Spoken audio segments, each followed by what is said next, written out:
అభి ఎక్కడ కనిపించడం లేదండి. అన్నయ్య, ఎక్స్క్యూజ్ మీ సిస్టర్, ఎస్. మీరు రాక్ స్టార్ అభిని ఎక్కడైనా చూసారా? అభి గారిని ఆయన వైఫ్ ని వాళ్ళ నానమ్మ పిలిచారు, అటు వెళ్లారు. That way. Yes. Thank you so much sister. నానమ్మ వాళ్ళిద్దరిని ఒకేసారి ఎందుకు పిలిచినట్టు?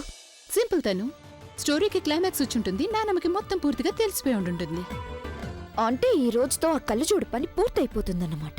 అబ్సల్యూట్లీ. ఈ పాటికి అయిపోయి ఉండొచ్చు కూడా. Let's go. యా. నేను నీ మీద చాలా కోపంగా ఉన్నాను. నువ్వు నా నమ్మకాన్ని వమ్ము చేశావు. నాకసలేమీ చెప్పలేదు. ఇంత పెద్ద నిజాన్ని నా దగ్గర దాచిపెట్టావు. నాన్నమ్మ ఇంతకి దేని గురించి మాట్లాడుతోంది? ఒకవేళ తనకి మా ఇద్దరి గురించి నిజం తెలిసిపోయిందా? నానమ్మ, ఏ నిజం నానమ్మా? నువ్వు మాట్లాడుకో. నేను నీతో అస్సలు మాట్లాడిన అర్థమైందా? నేనేం లోటు చేశాను నీకు ప్రేమను పంచడంలో? నేను నిన్ను సొంత కూతుర్లాగా చూసుకున్నాను. కాని నువ్వు నా దగ్గర ఇంత పెద్ద విషయాన్ని దాచిపెట్టావు. నానమ్మ, నువ్వేం టెన్షన్ పడకు. నేను నీ గురించి ఆలోచించాను, అందుకే నేను నేను నిన్ను మాట్లాడద్దని చెప్పాను కదా. ఓకే నానమ్మ.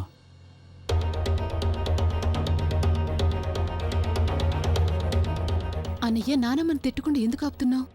తిట్టనివ్వన్నయ్యా, మంచి విషయమే కదా, మనకు కూడా సంతోషంగా ఉంటుంది. ఆలియా, నాకు ఎందుకు భయంగా ఉందంటే నాకు కళ్ళజోడుకు మధ్య ఉన్న బంధం గురించి అసలు నిజం నాన్నమ్మకి తెలిసిపోయిందనుకో. అన్నయ్య, జస్ట్ లీవ్ ఇట్.